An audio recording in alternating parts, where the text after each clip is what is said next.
Hello everyone, I am John Samuel, the lead pastor of House of Living Hope. We just want to treat a simple question that we got recently. And the question is, what do you do when you don't know what to do? Here with my friend, my partner, my brother, Mr. Emmanuel Omidiji. How are you? Oh, yes. So I got a comment. Yes, guys. The person asked a question. Reach out and like to speak up. So what the person said was that, sir, I've prayed to God concerning one particular issue, which I would like to address. I tried to listen to God to hear God's voice, but God is not speaking. And I'm actually tempted to take this step. Like, the person is trying to start a business or something, but I know it's something very positive. You understand? So I don't know what you can say to this scenario. It's something everybody faces a lot. I mean, everybody, even those who claim that spiritually mature, sometimes face that, but not sometimes, most times, sometimes you can see God is not speaking. Do you understand? And it's not saying God is not speaking, it's where you are in face of problems and situations. So the one thing is your mind is always covered. And God speaks what you won't listen. This is why I said you will listen, because you will hear God. Your mind will hear God, but you won't be listening. It's true about this. Your ear can hear many sounds, or you might not be listening. Listening is a conscious sound. But you can hear unconsciously, you can walk on the street and hear the bad sound. But it is the one you might focus on, like the hear that makes. You bring it up. So, where we are facing situations, challenges, the first thing about our mind is clouded. But the first thing I will say to that person, or the first thing I do, is I rest. When I try to do something new, or I'm facing a situation with the sound almost starting is this, or I want to take it this show, and if I do that way, I rest. When I mean rest, it does not mean that I don't take responsibility. I need my rest. My girls go asleep. Or to date, to my praise, to people, it might look as if I'm more serious, or I'm sharing this, or I'm more showered about it. But it's not that. But sometimes you can't even take grace where I face. And this person, I'm sure before she can tell you, she has taught, she has preached, and something. Basically what they taught her in church. But one thing we must always understand as Christians, our relationship with God is not a fellowship with church. So you pray, you fast, and yes, you've done everything they taught in the church. Everything the pastor, your mate has taught you, and it's not working. It is a time to rest. You rest. Okay, thank you so much. Yes. So, what you're trying to say, essence is that if you've tried to listen to God and it seems like God is not speaking, then you should rest. Are you trying to say that you should delay the project? Like, she should not go for what she's supposed to go for? Because we've heard people say that the silence of God really means yes sometimes. Like, when God is silent about you, when you're praying to God concerning something and God is like silent about it, that means God is trying to tell you, I'll give you common sense. I'll give you common sense, and I think you can just do this into common sense. You understand? So now we accepted that the person should question like some days. Even after that days, if the person did not hear God or hear for foundation, now it's these days, and I love invest a lot. Then I want to invest in a particular property. I tried to hear God speak concerning this property. I'm not sure. Probably God called me for a particular history. I don't know where to start, and I'm not sure if I should go or if I should start now or later. So what when you tell the person, what kind of step would you tell the person? Say, I even tell the person not to do it at all, or you tell the person to just move on. It's like the fact that God is not saying anything concerning what the person is praying for. See, God bless you, sir. See, I would like to break this into two.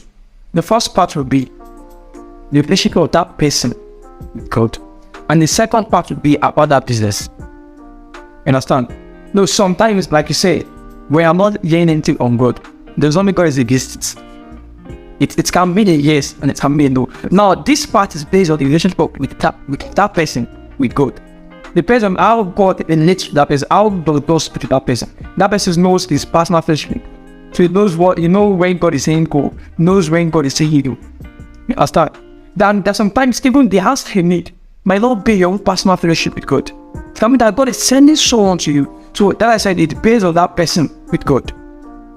So now, on the other hand, if the person should delay the business, earlier on I said the person should rest. When I'm saying rest, I'm not saying rest from prayer. I'm saying rest from thinking. Rest from thoughts and mindsets in your head. When these things are too much, you can't hear God. And in fact, we begin to get confused. And we are getting confused just when the mysteries happen. Because confusion is not the fruit of the Spirit. So we are beginning to see or experience the things that are outside the Holy Spirit. Then she knows time to stop. Or that sometimes God will not say, my son, go. It's that sometimes it's an environment of your mind. How you feel about that project? Is it anxiety? Is it fear? Is it worry? If you are feeling things that are outside the Holy Spirit or things that are outside God's nature, then you know God is against where you're from. So it's not yeah go, or it's not even wanting God. It gives you a primary passage, Jeremiah 4 verse 4, Matthew 1 verse 4. No, sometimes it has to do with the experience of your mind, the environment of your mind about a particular point. So it has to do with you and God. I love the word you just used. You used fear. Like I said, fear. Yes, sir. So that means sometimes when you pray, it seems like God is not answering that prayer. That means you have to put in your faith. Because what we are actually talking about there is uncertainty or uncertainty, right? And faith simply means what you're not sure of, because it's the depth of things that is not seen. That means you are not actually sure, but you can provide the evidence by your conviction in the mind. So that means we can put in faith even when you're not sure of something. So, okay, thank you so much for that one. God bless. You're going to go for a break of 10 minutes. So we'll be back soon. Thank you. Welcome back to our channel. I really appreciate you for staying with us this part. My question is, what should we do when we don't know what to do? That's actually the question that we want to treat this evening. What should we do when we don't know what to do? Well, that's a very good question. But let me see, maybe this is the first time I've heard that phrase. What should we do when we don't know what to do? It's true, as humans, we must do something. We must always do. We can't just tell it. We can't tell it. You see it? You said she's depressed. Now, I would say something. There's no excuse for anybody. There's no excuse for any man. Because this mind we are talking about, no, the pressures of the mind. The mind, the development of the mind is not outside. It is within. So if you are depressed, it is not called the factor or it is outside. It is you. You determine what happens to your mind, not it is outside. You'll find sometimes the things outside that can affect us. The build of how mature our minds. We are in the 21st century. You can let out of peace on your face. Or the fact, then say the first thing I would say about this, if you have the Holy Spirit, I truly have the Holy Spirit, I come into the Spirit, I don't think the pressure to be okay. You shouldn't be a bit of the pressure. Because you have a lot of this, you see, joy is a fruit of the Spirit. In this hour. So I remember telling to Christians, sir. So joy is a fruit of the Spirit. No matter what happens to you, no matter if whether your husband stopped your works or nothing is going. What if, okay, I don't mind, what if you're not married? What if there's more with you, you are alone? Would you say, okay, because you're alone, you can't live your life? No. There was a time Adam was alone. But the Bible never said there was a twist. The only thing God said was, he needed an help meet. Not that he needed someone to take on the pressure from him.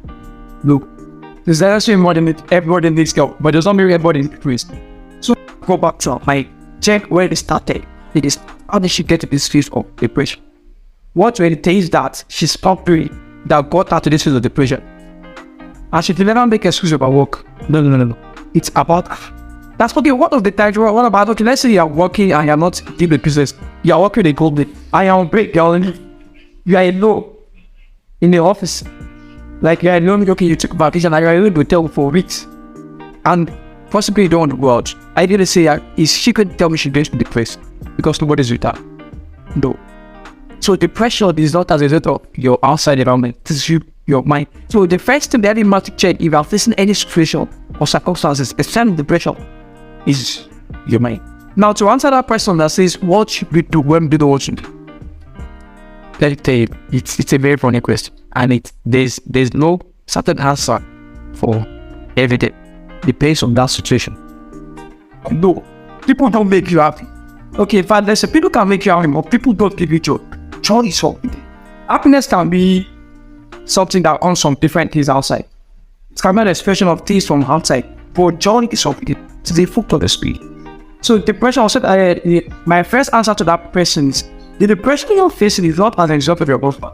It's not because you're not hope your work or you don't have the fruits. It's you. The person should check our life. What has she inflicted our mind? No, the depression comes from the lies of the devil. Depression is a tool of the devil to rob you of the happiness and joy of your mind. And if your mind is unstable, you are off. Your mind is unstable. You can't be stable with God and you can't be stable with man. And in fact, let me say that the mind is the battlefield of every man. The problem of mind that will be so much attention. We plan so much for tomorrow.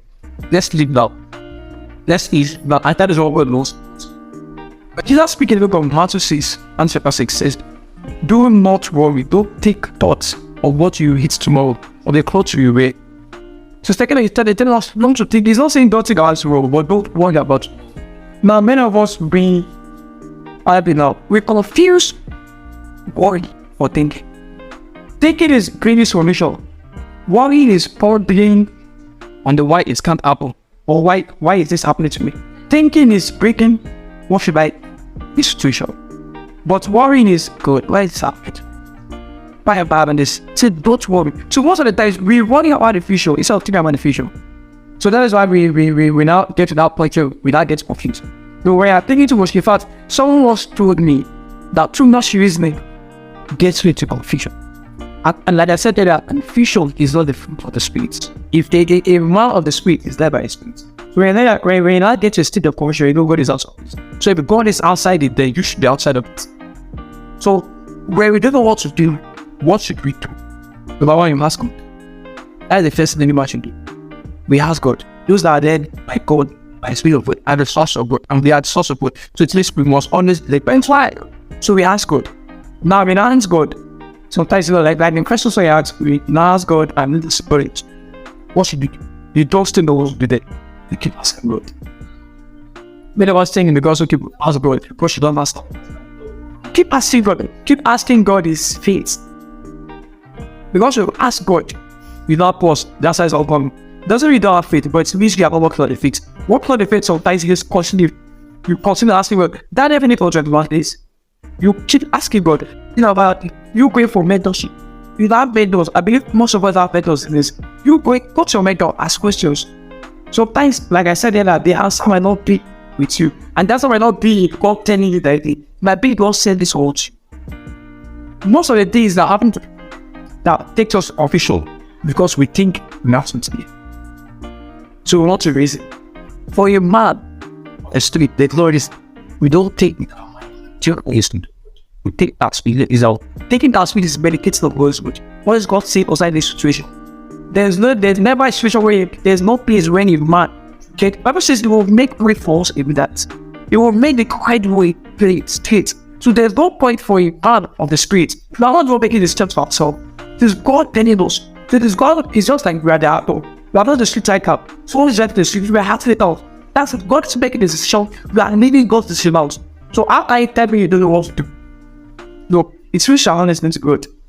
I don't know if what I'm saying now. Think that first step God is thinking. When you get to that next step, God will tell you what to do the next step.